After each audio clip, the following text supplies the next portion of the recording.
Do you remember the plan to assassinate the Saudi Arabian ambassador to the United States and blow up a restaurant in Washington, D.C. a few years ago?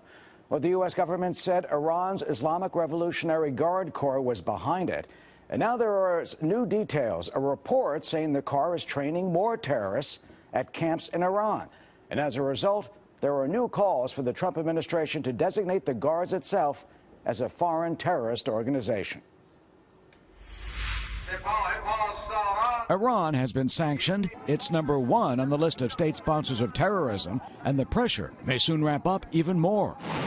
The Trump administration is considering designating Iran's Islamic Revolutionary Guard Corps as a foreign terrorist organization.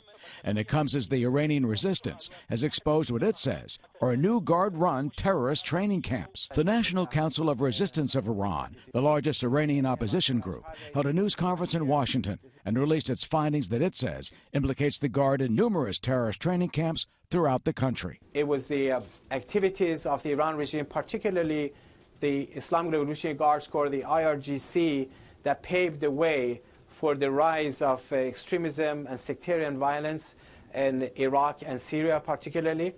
It was the IRGC activities that led to the rise of ISIS. The group claims the Guard runs those camps for foreign fighters and that they are being taught terrorist tactics from urban warfare to missile training.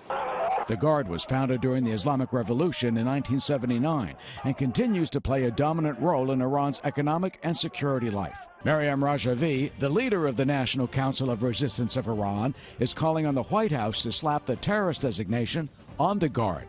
The people of Iran would welcome the designation of IRGC, which is responsible for thousands of political executions and torture in prisons.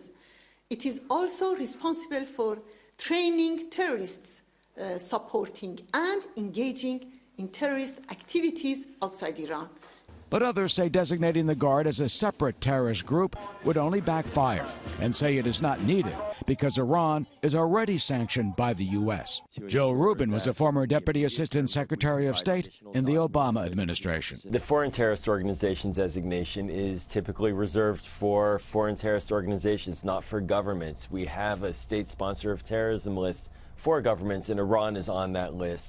It really does fit the bill. But Mrs. Rajavi says stronger steps are needed in the hopes that Tehran will change. We want the American people to know that this regime does not represent the Iranian people, and the people of Iran reject this dictatorship.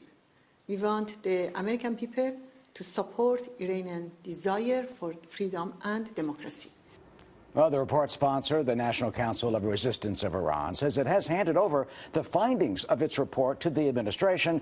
But so far, there's no word, though, on when or if the White House will make a decision on the terrorist designation.